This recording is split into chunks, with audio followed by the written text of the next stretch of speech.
YouTube, what's going on? It's your boy Ethan, aka Geethers, right back here with another video for y'all today.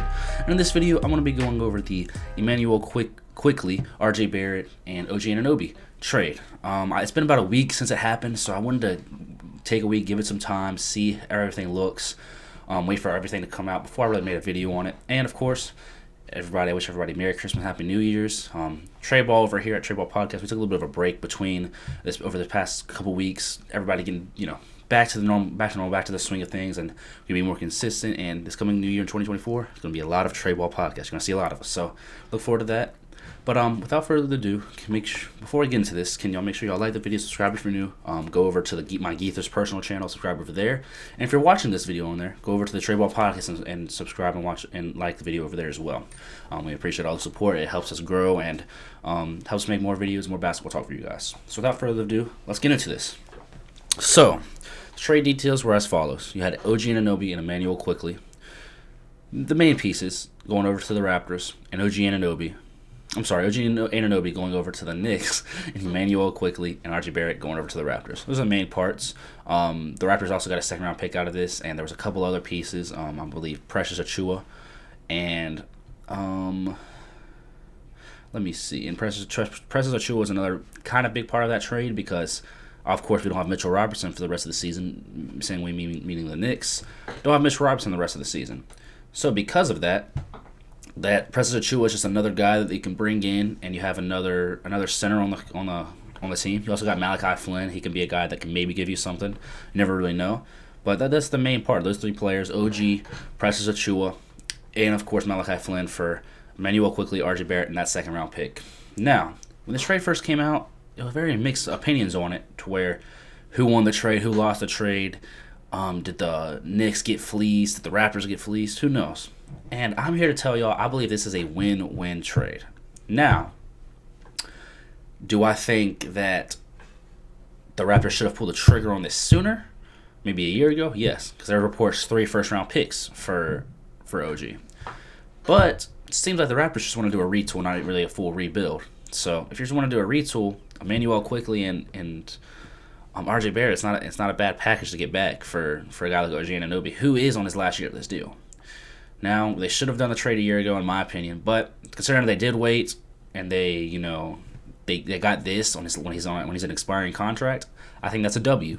And as far as the stats for all these players goes, I'll start with OG Anunoby. OG Anunoby is a way better fit. OG Anunoby, I believe, is the best player out of all this trade. Even though his stats might not jump out at it, might seem like it. OG Anunoby is the best player out of this whole trade. He's one of the best perimeter defenders in the league. So far through his career in New York, he's played 4 games, only averaging 12 points, but he's shooting, so far this season, in a whole, he's shooting about 38% from 3. And from the corner, he's a 40+% three-point shooter. That's continued on while he's on the Knicks, and that's something the Knicks needed. They need a guy who can shoot, catch, and shoots off of guys like Julius Randle and Jalen Brunson. Not a guy like RJ Barrett has to go dribble the ball to get their own shot.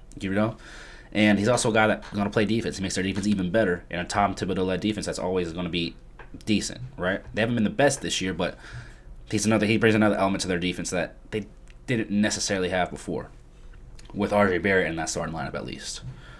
And another guy you can catch and shoot. He's going to give you about 5 rebounds a game. He's giving you a couple of assists. He's going to be able to go get his own shot if he needs to, but you're not asking him to do that either. He's going to give you a steal and a half as well, with an outstanding perimeter defense. So this is a guy who fits what they're trying to do perfectly because, I don't think this is going to make the Knicks win a championship, but they're a better team now than they were. And I think that's what they were trying to accomplish in this instance. So I think the Knicks did what they had to do. They did lose a little bit of bench scoring with losing Immanuel Quickley, who was almost a 6th man of the year last year. But you got what you needed to get. And I think the Knicks did what they had to do, and they made out good. They got their guy, and I'm assuming they're going to eventually extend him. Now, if they end up losing him in the offseason, then you question this trade a lot. But I would assume, considering they made this trade, I'm assuming they're pretty confident they'll be able to bring him back. And as far as the Raptors sides go, you didn't get all the picks that you were getting offered a season ago for OG Anunoby. But if you're trying to retool and get good players, even also players that still have potential to be better than what they are, You did good. You got R.J. Barrett, who is from Canada, so who knows? Maybe him being from Canada, he that lights something up under him, and he's playing for his favorite team growing up, I'm assuming, and he'll be able to do a lot more with what he has. So far in his Raptors career, he only played 3 games, averaging 16 points, about the same stats. Really, the stats will even out. It's going to be about the same stats as he was. He was averaging 18 games so far. So far, only averaging 16, but he's given you. So far in his career at the Raptors, he's shooting 46% clip from 3. We know that's not sustainable, but he's shooting decently from the three-point range. He is shooting efficiently from the field as well, getting to the line, shooting about an 80% clip at the line. And he's really doing his thing. He's being something that they need. They kind of needed a scorer out there, another scorer on the wing, and he's doing that for them so far. And then Immanuel Quickley, in my opinion, has been the biggest bright spot so far for the Raptors because they needed a point guard. And they needed one badly. And, Dennis Schroeder is really good. But I don't think that's the prototypical point guard you want next to your best player, who I would say your best player is at this point, is Scotty Barnes.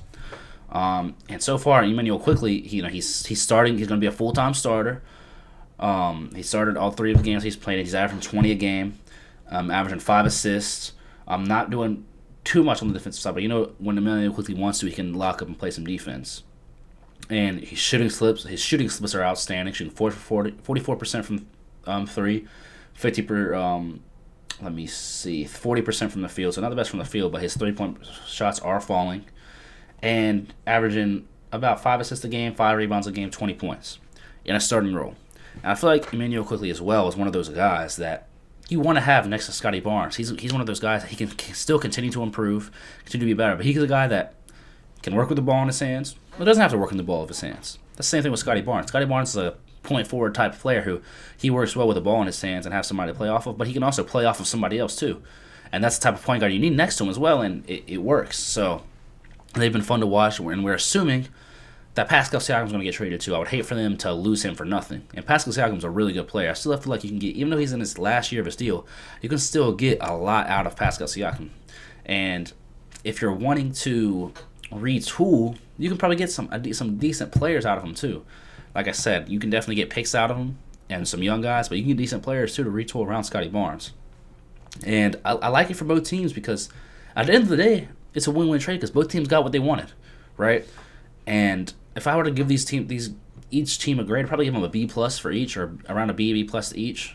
They still, like I said, there's still different things that you have to consider. Like in 6 months, and if OG Anunoby's on a different team, the Knicks get an F, right? Because you gave up R.J. Barrett and Immanuel Quickley, 2 main guys of your team, for a player who you got a half a season out of, And then so it has the potential to be way worse for the Knicks than for the Raptors. At the end of the day, the Raptors got off of an expiring contract. He probably wasn't going to come back anyway. He's been in trade talks for 3 years now.